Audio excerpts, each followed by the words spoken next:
بسم اللہ الرحمن الرحیم. میں ہوں طاہر جمیل خان. ناظرین، آج ہمارے ساتھ موجود ہیں چیئرمین پاکستان تحریک انصاف اور سابق وزیر اعظم عمران خان صاحب.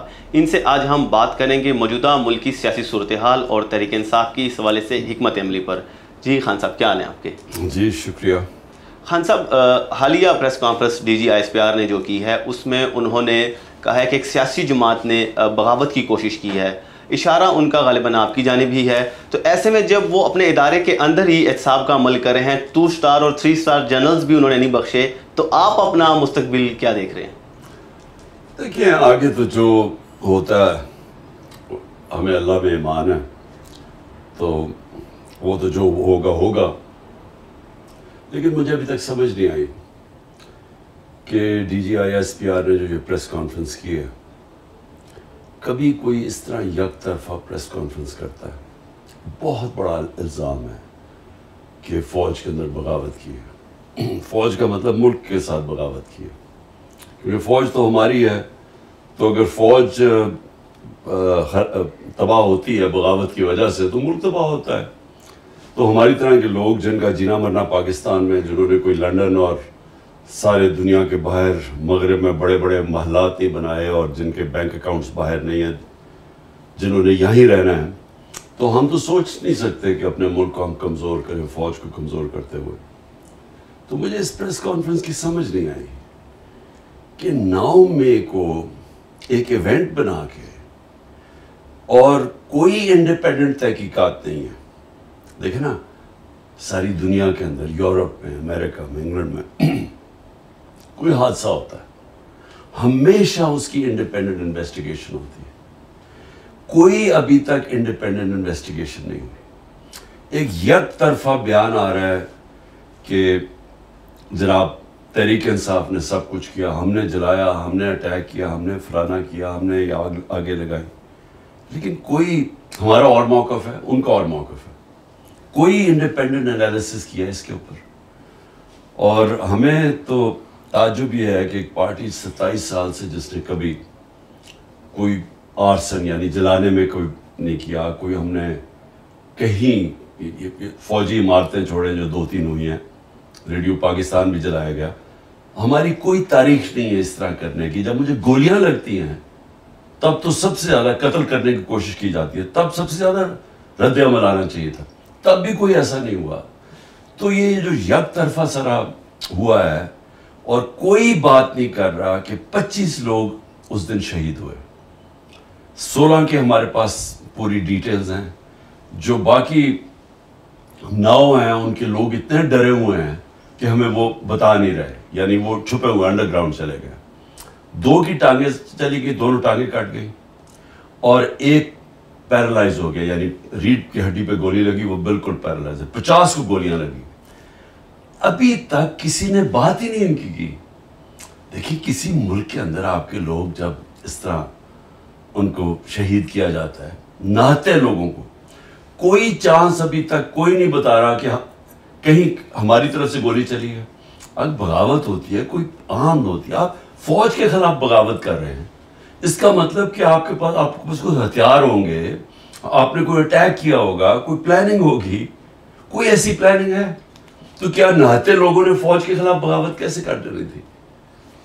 خان صاحب، آپ پرائم منسٹر ان ویٹنگ سمجھے جا رہے تھے، لیکن 9 مئی کے بعد پارٹی کا جس طرح شرازہ بکھ رہا ہے تو آپ اقتدار کی دوڑ سے باہر ہوتے نظر آ رہے ہیں. کیا اب آپ کے پاس پلان ہے کہ آپ دوبارہ سے وہ مومنٹم حاصل کریں؟ دیکھیں، ایک چیز بہت ضروری ہے سمجھنے کہ پولیٹیکل پارٹی جو ہوتی ہے نا، وہ صرف ایک وجہ سے ختم ہوتی ہے، اس کا ووٹ بینک ختم ہو جاتا ہے. اب یہ پیپلز پارٹی اور نون لیگ ہے، 2 بڑی جماعتیں تھیں پاکستان کی، آج اکٹھی ہیں.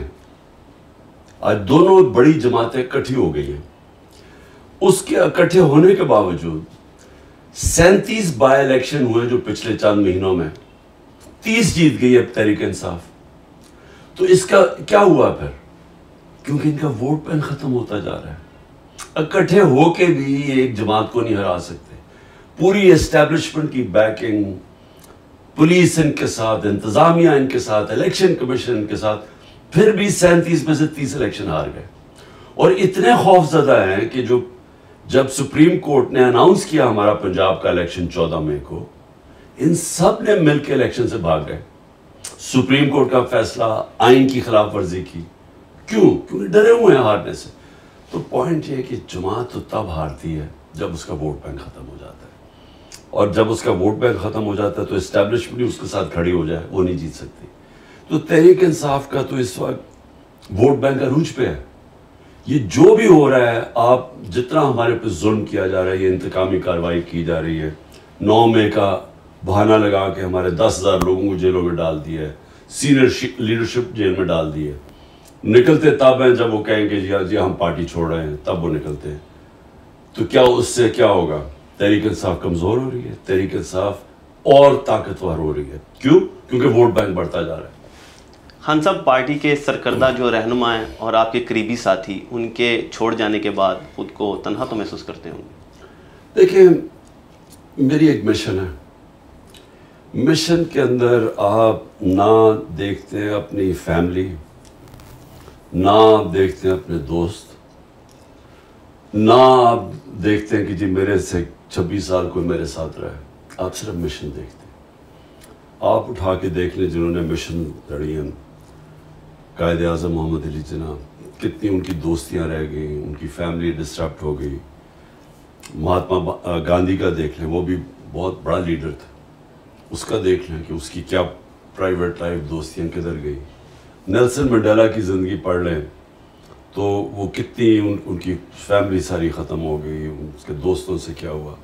تو میرے لیے تو ایک مشن ہے حقیقی آزادی کی.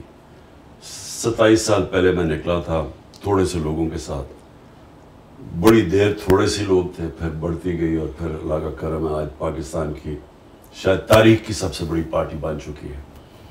تو اس کے اندر دوستیاں کا آنا جانا سے کوئی فرق نہیں پڑتا. کنسنٹریشن ہے کہ ہم نے اپنے ملک کو، اگر ہم نے اس کو اٹھانا ہے، اگر ہم نے اس کو ایک عظیم قوم بنانا ہے جو کہ بن سکتی تھی.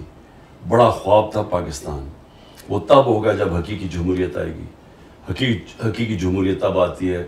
حقیقی جمہوریت کا مطلب حقیقی آزادی. آزادی ہوتی ہے تو خوشحالی ہوتی ہے. حقیقی جمہوریت تب تک نہیں آ سکتی جب تک رول آف لا یعنی انصاف نہیں ہوتا. کیونکہ رول آف لا ہوتا ہے تو جمہوریت ہوتی ہے، تو آزادی ہوتی ہے، تو خوشحالی ہوتی ہے. تو یہ جو لوگ چھوڑ کے مغرب جا رہے ہیں، یورپ جاتے ہیں، ساؤتھ امریکہ سے امریکہ گھسنے کی کوشش کرتے ہیں، کیوں کرتے ہیں؟ کیونکہ ان ملکوں کے اندر آزاد لوگ ہیں، ان کی آئین ہے، ان کی جمہوریت ہے، ان کے رول آف لا ہے، لیول پلینگ فیلڈ ہے، محنت کا پھل ملتا ہے. لوگ ایک دفعہ اپنے ٹیکس دیں، قانون کے اوپر چلیں، آزاد ہو جاتے ہیں. ہمارے ملکوں کے اندر بدقسمتی سے ایک چھوٹا سا طبقہ ہے، وہ سارے ملک کے وسائل کنٹرول کر کے بیٹھا ہوا ہے، وہ آزاد نہیں ہونے دیتا. اور یہ جو سارے میرے خلاف جو جمع ہوئے ہیں 14 پارٹیز، اسٹیبلشمنٹ، یہ کیوں ہیں؟ کیونکہ یہ سب ڈرے ہوئے ہیں اس ملک میں حقیقی آزادی سے.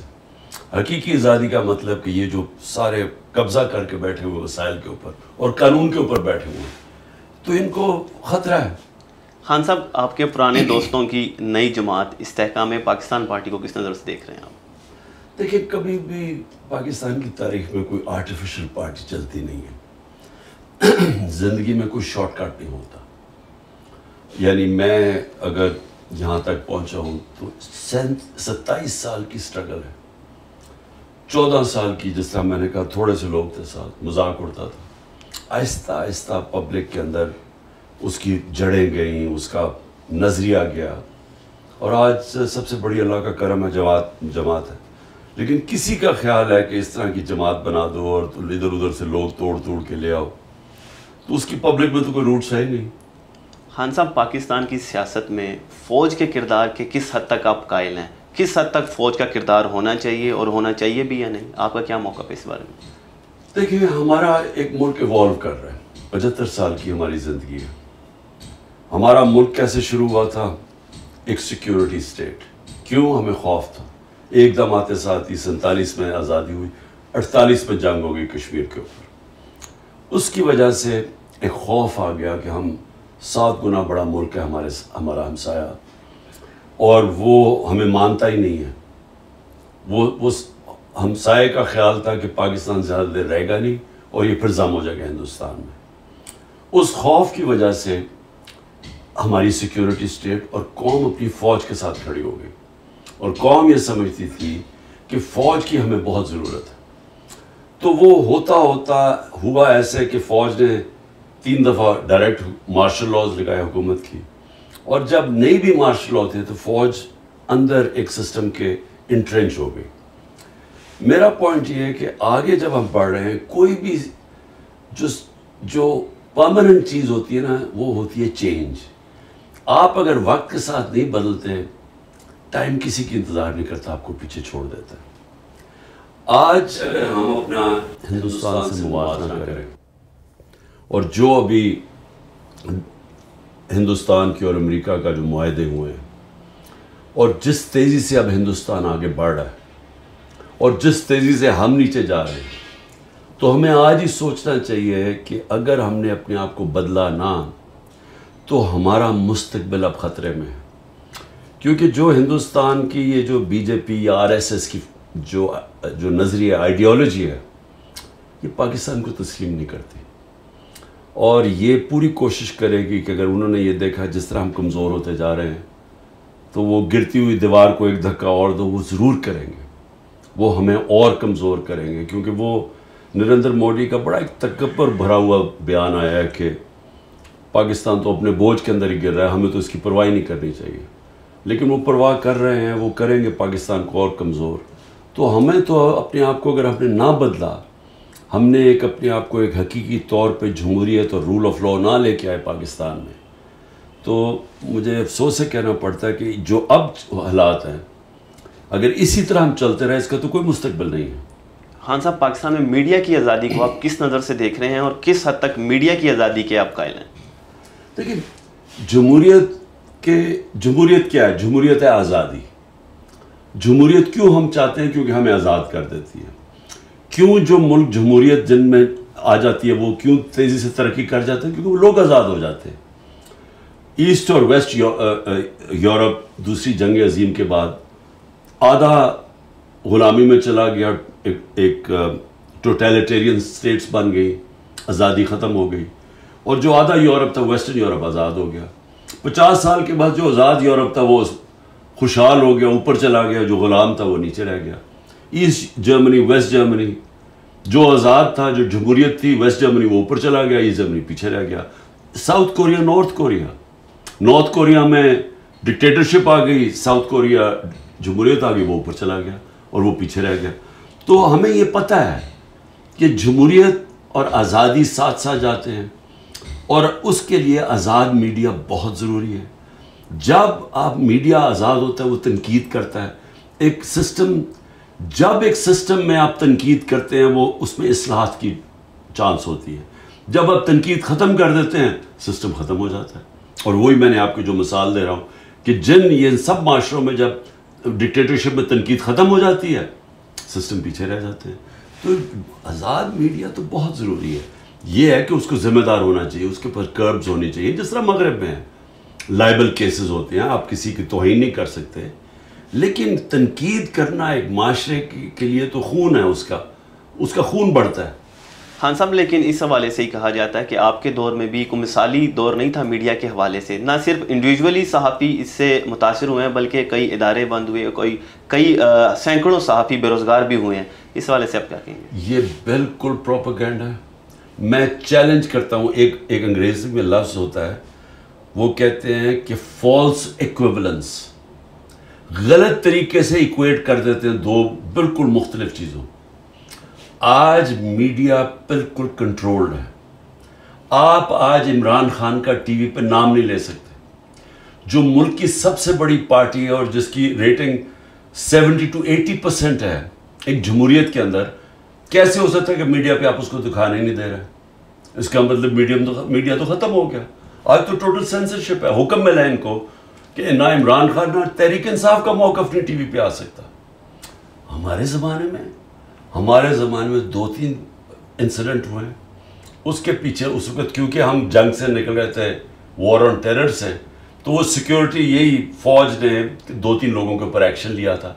میری گورنمنٹ نے کسی کے اوپر ایکشن لیا, اور ایک جگہ مطیع اللہ جان کو اٹھایا گیا تھا، ہمیں پتہ چلا، اگلے دن ہم نے اس کو چھڑوایا.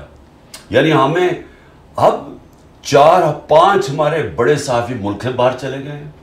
ایک کو ملک سے باہر گیا، اس کو قتل کروایا، ارشد شریف کو. اس وقت عمران ریاض 1.5 مہینہ ہو گیا، اس کا پتہ ہی نہیں کدھر ہے، اور عدالت کہہ رہی ہے اسے پیش کرو، اس کا پتہ نہیں ہے. 4-5 سینئر صحافیوں کو مارے پڑوائی ہیں. آپ تو کچھ کمپیئر ہی نہیں کر سکتے ہمارے دور اور اس دور کو. یہ تو مارشل لاء میں اتنے برے حالات نہیں تھے جو آج ہے. خان صاحب، دنیا ایک بار پھر 2 واضح بلاک میں تقسیم ہو چکی ہے. ایک طرف جہاں امریکہ اور اس کے اتحادی یورپی اور دیگر اقوام ہیں، تو دوسری جانب روس، چین اور ایران سمیت کچھ دیگر ممالک ہیں. آپ پاکستان کا مستقبل کس بلاک کے ساتھ دیکھ رہے ہیں؟ دیکھیں، پاکستان کو کسی بلاک میں نہیں شامل ہونا چاہیے.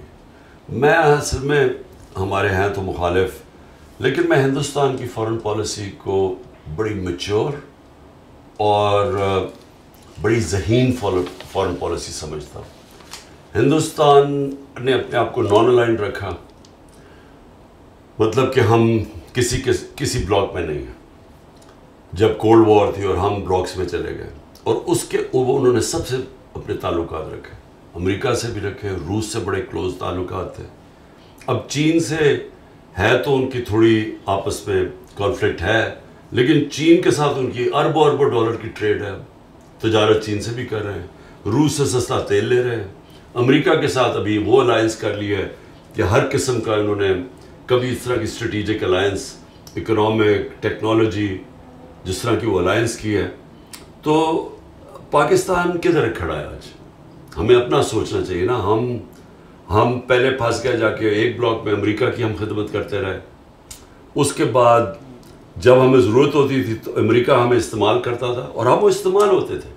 افغان جہاد میں ہم استعمال ہوئے، جب استعمال ٹیشو پیپر کی طرح استعمال کر کے پھینک دیا گیا. پھر وار آن ٹیرر میں استعمال ہوئے، پھر وہ ختم پھینک دیا گیا. تو یہ تو ہمارا اپنا قصور ہے.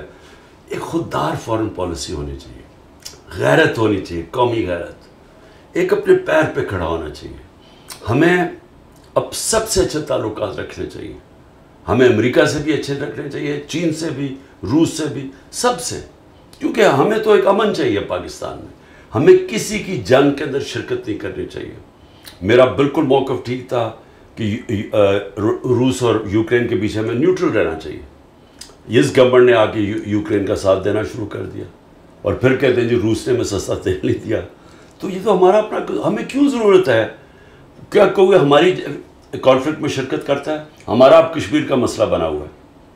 انہوں نے، ہندوستان نے یونائٹڈ نیشنز کی سیکورٹی کاؤنسل ریزولوشن کو باہر پھینک کے ان کی اسٹیٹہوڈ ختم کر دیے. 5 اگست 2019 میں.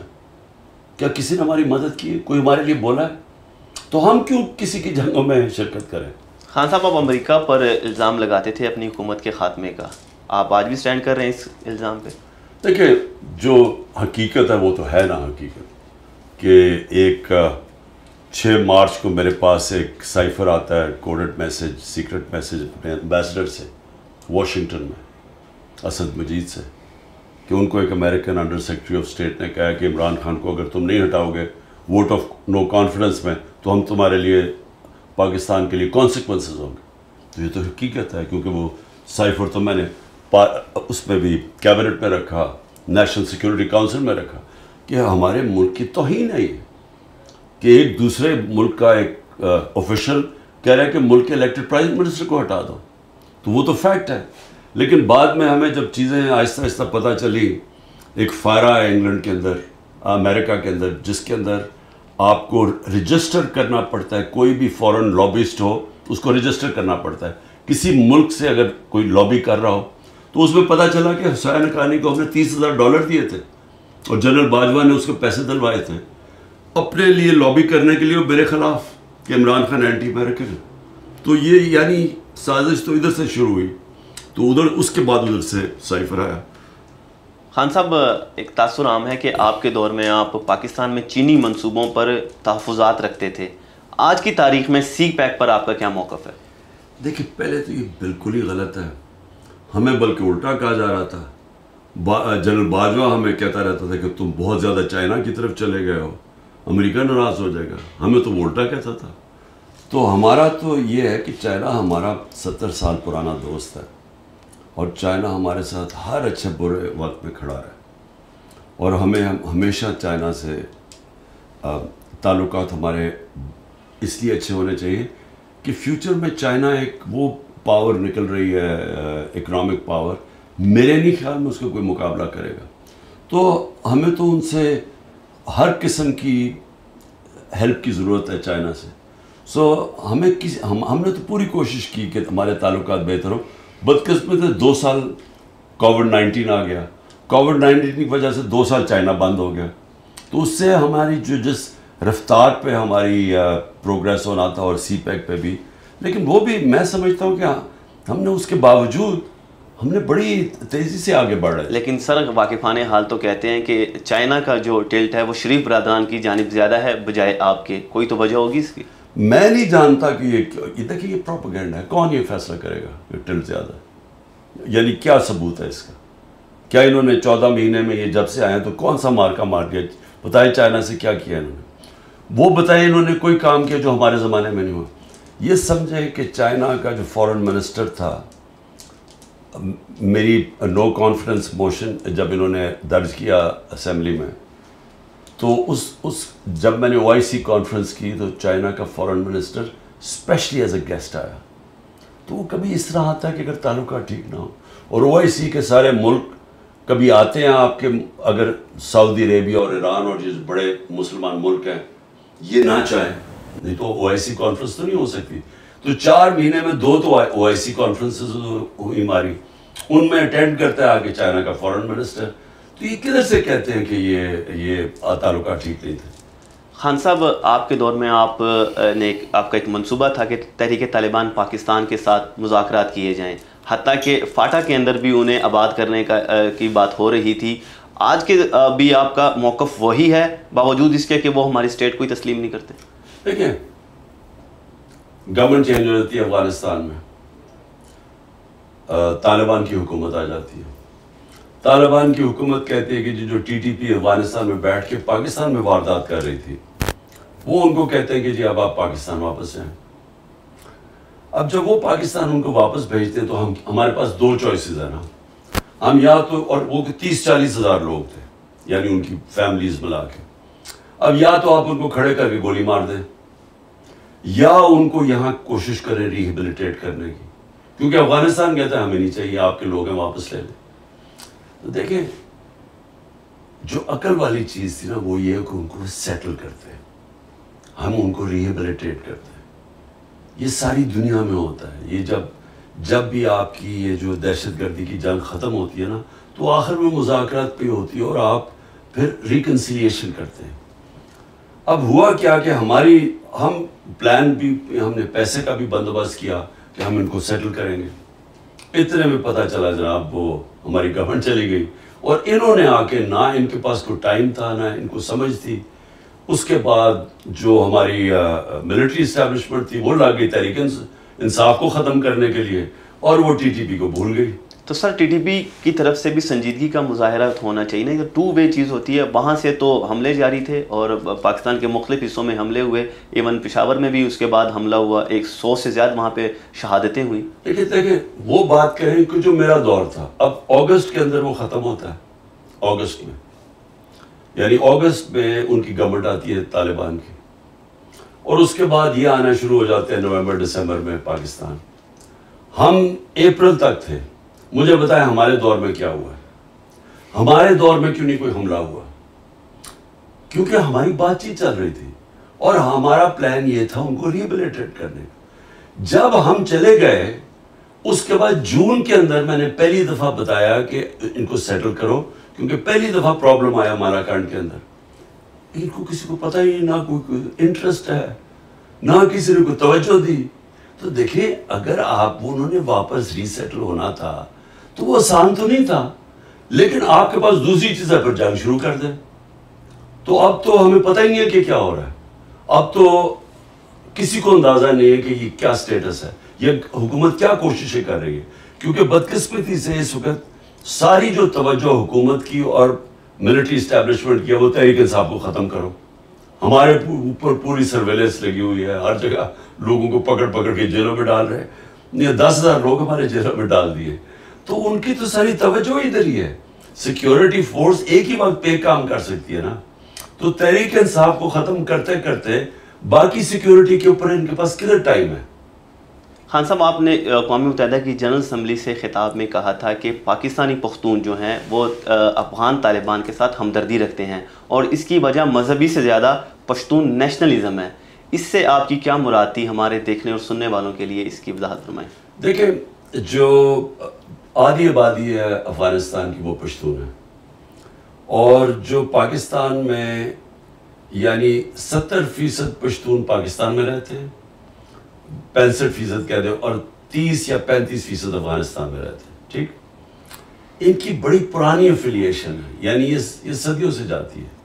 یہ پاکستان جو ڈیورینڈ لائن تھی نا بیچ میں، اس کو وہ مانتے ہی نہیں تھے. یہ پہلی دفعہ اس کا فینس کس نے کیا؟ ہم نے وہاں باڑ لگائی.